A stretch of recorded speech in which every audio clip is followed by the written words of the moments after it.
White Album 2 is a 13-episode anime series aired in 2013 that was animated by Studio Satellite.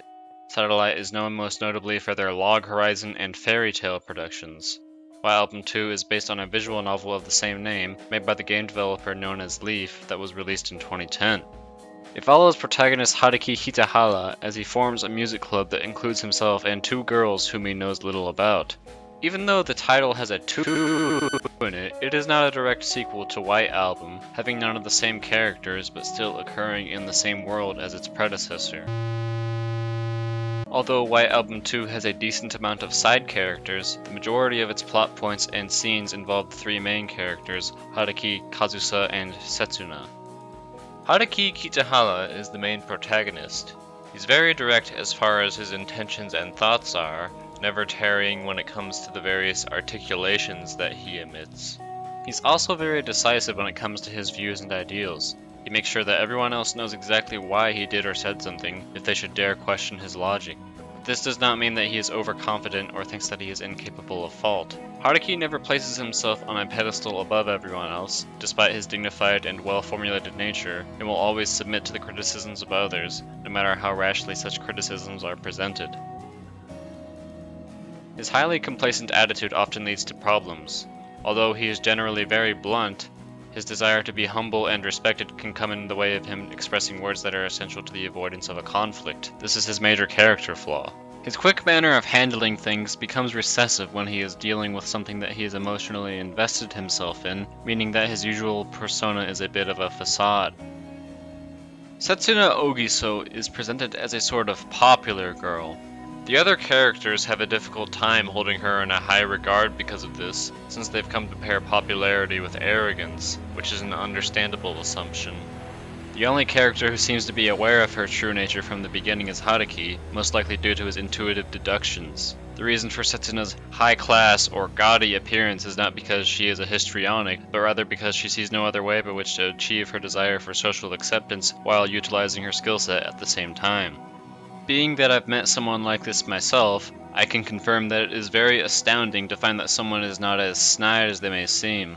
This also makes it feel like the stereotype of the attractive, well-talented person using their gifts to reach high social acclaim is not doing so because they have a desire for power, but because they are highly insecure when it comes to how others perceive them. Setsuna is entirely incapable of emotional suppression, and has to be fully certain of the tendencies of an idea or person before deciding to invest herself in it or them. As a result of all of her other traits, she has a very low image of herself and will usually look for ways that she can change a situation herself rather than blaming others initially. Kazusa Touma leads a very uninvolved lifestyle. She has a cold exterior, but does not hesitate to show a bit of her warmth when she thinks that it would be crucial for the moment at hand. It would not take much effort to realize that Touma is not actually a discontent person at heart. The many walls that she erects around herself when it comes to other people are not a direct depiction of her character, but they are instead a result of her reluctance to show any kind of weakness.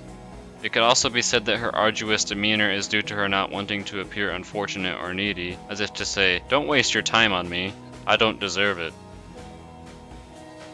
The first episode of White Album 2 mainly serves as an introduction to Haruki.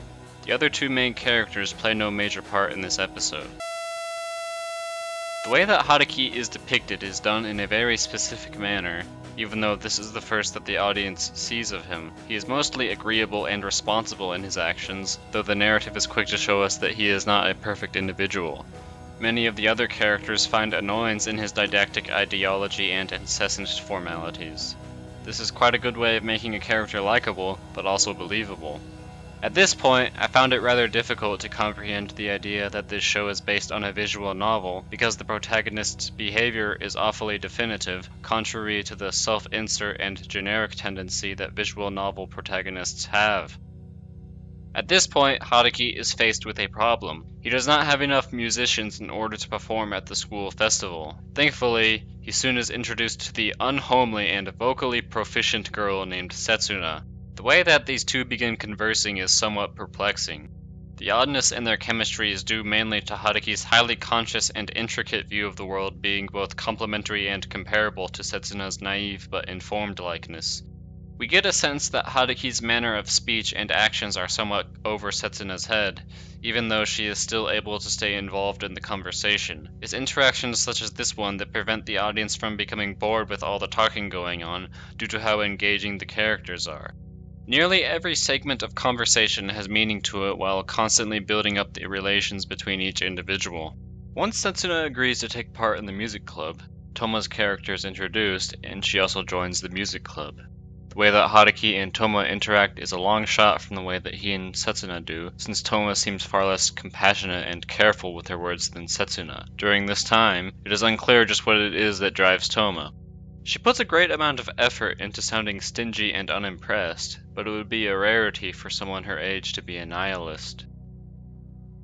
The conflicts in White Album 2 don't focus on the basis of the issue as much as they do on the details that make them up. The characters themselves are even aware of the consistencies of each other's personalities and directly describe them out loud, making each of them far more realistic and interesting as a result. This is a major element that distinguishes effective drama stories from ineffective ones. Unlike stories such as Nagi no Asukara, which focus mainly on the idea of potential drama, White Album 2 takes things a step further and actually examines the elements and circumstances that said drama is composed of. The reason why White Album 2's approaches are more proficient is because it allows the audience to feel closer to the characters who have a cavalcade of complexities and behaviors, as opposed to being boring plot devices who exist only to produce drama. The three characters as a whole have an interesting dynamic. Each of their interactions stem from carefully orchestrated chemistry, and they're also entertaining to listen to for this reason. The level of intimacy that the three of them achieve would not be as easy in a setting defined by 4 or more characters, and their encounters would probably start to get dull if there were only 2 of them. Hence, this is why having 3 main characters is often the most adequate amount, since it avoids possible non-involvement that is present in larger groups and averts the simplicity of only 2 characters. During the show's middle section, it feels as if Haruki loses involvement in the story since he becomes less reactionary to the actions of the other 2. Thankfully, this part of his character turns out to be a major point in the story rather than a consequence of lazy writing. The ending of White Album 2 doesn't actually conclude the story, and many points are left open to interpretation. In reality, this is a result of the fact that the anime is only a partial adaptation of the visual novel. Still, the ending doesn't feel unfinished as all the characters said all that they needed to say, both literally and figuratively, and the narrative fulfilled all of the themes that it intended to, so this is an example of an open-ended story used appropriately. There isn't a whole lot to say about the animation. It does its part at depicting all of the events of the show efficiently, with no noticeable flaws or shortcomings in the majority of the animation. However, some of the scenes that include a lot of movement felt a little wonky in places. Being that White Album 2 is based around music, it should be a given that its music is well made. Fortunately, this prophecy turns out to be true as the soundtrack is not only memorable, but also fits with the essence and themes of the show. There aren't any major shortcomings with the sound or voice quality as far as I'm concerned, since I don't know Japanese very well. White Album 2 is nearly flawless. It has a simple story and characters, but it manages to flesh itself out enough in order to remain intriguing at nearly every moment. Its characters and character interactions have an enormous amount of detail placed into them, and this is all thanks to the fact of it not having a large cast strewn unevenly over all 13 episodes. It also throws around a few ideas concerning human interaction and the like, which is also a plus. The animation and sound factors almost never fail to meet the standard either, and the music deserves additional attention. White Album 2 is highly remarkable in its presentation and substance, and fans of drama and romance would be doing themselves a massive disservice by not seeing it.